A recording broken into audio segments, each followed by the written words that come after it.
Donc le plan Exena, il est articulé autour d'une vision. Parce que quand on définit un plan stratégique, il est important de le structurer à partir d'une vision, donc qui consiste à devenir l'entité qui est en charge du nettoiement bien sûr, mais dans le cadre d'une nouvelle vision reliée au développement de l'économie circulaire. Maintenant, dans la démarche stratégique, après la définition de cette vision, il a fallu définir ce qu'on appelle des axes stratégiques.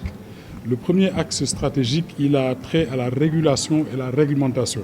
Parce qu'il faut savoir qu'on est dans un secteur qui souffre un peu de sa désorganisation. Il y a beaucoup d'entités qui interviennent et il n'y a pas un cadre juridique adapté. Il n'y a pas une loi d'orientation qui définit le fonctionnement et la gestion du secteur des déchets. Donc pour nous, le premier axe a trait à la nécessité de mettre en place un environnement institutionnel juridique adéquat et on l'a décliné en régulation et réglementation. Le deuxième axe a trait au développement durable et à l'économie circulaire. Parce que comme je l'ai dit dans la présentation, l'ensemble des actions qui vont être menées dans notre pays doivent être arrimées aux référentiels internationaux. Tout ce qui se passe dans le monde en termes de développement durable. Et l'économie circulaire, c'est l'industrialisation des déchets. Donc nous allons travailler à mettre en place de nouvelles filières de valorisation des déchets et ceci qui représente le deuxième axe. Le troisième axe a trait à la performance opérationnelle parce qu'on est quand même une société anonyme avec un conseil d'administration. Il est donc important que l'ensemble des process et procédures de la société soient gérés avec une logique de performance. Donc ça c'est important.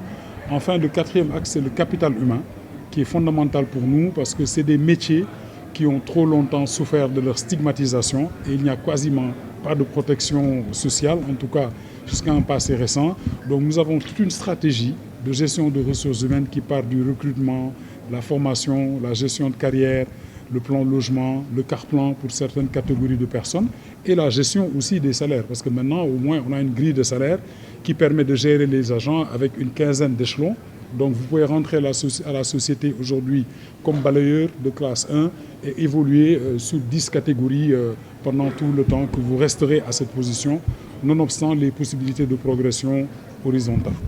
Bon, il faut bien qu'on relativise la problématique de cette subvention. Aujourd'hui, nous recevons entre 30 et 40 milliards de subventions de l'État du Sénégal pour faire face aux services de nettoiement. Mais comme vous l'avez constaté il y a quelques jours, il y avait même un mouvement de grève des concessionnaires du nettoiement compte tenu de certains retards de paiement.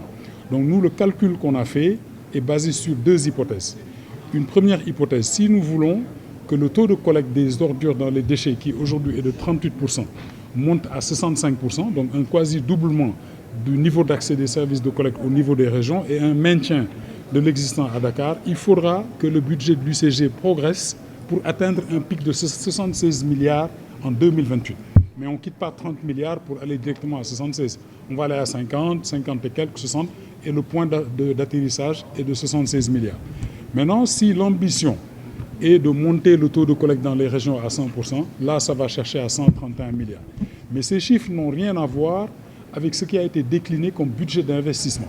Le budget d'investissement, c'est ce qu'on devra investir pour avoir des points de regroupement normalisés, avoir des points de collecte, avoir des centres de commercialisation, avoir suffisamment de centres d'enfouissement technique. Mais ce budget-là, bien qu'on l'ait estimé aujourd'hui à 291 milliards, c'est des projets qu'on va faire avec le privé, en partenariat public-privé. Par contre, c'est nous qui décidons de ce qu'on veut faire à Kaolack, de ce qu'on veut faire à Mbour. Nous avons même déjà reçu des offres spontanées. Donc l'exercice pour nous, c'est de mettre tout ça en cohérence et de l'arrimer à la stratégie nationale qui est définie par l'État du Sénégal. Mais ça ne signifie pas que l'État va devoir décaisser 291 milliards pour l'investir. C'est une estimation du portefeuille de projets d'investissement dans le domaine des déchets. Donc c'est un appel aussi au secteur privé pour leur dire qu'il y a un portefeuille d'investissement sur des projets qu'on estime rentables dans ce domaine-là. Bon, vous savez, les concessionnaires, ce sont nos partenaires commerciaux. Donc il faut quand même comprendre et accepter que dans une relation commerciale, souvent, partout dans le monde, il y a des moments où on doit de l'argent. Donc ça, c'est rien de nouveau. Maintenant, il y a aussi des moments où quand on atteint des niveaux qui sont insupportables par le partenaire, il peut décider d'aller en grève, etc.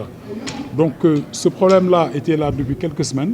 On a essayé de le gérer et puis à un moment donné, on est arrivé à un point de rupture. Il faut le dire, depuis jeudi, le service était interrompu, mais on a continué à discuter avec eux sous la supervision de notre ministre de tutelle et aussi du ministre des Finances. Et finalement, on a trouvé un accord et ils ont repris les activités depuis ce matin.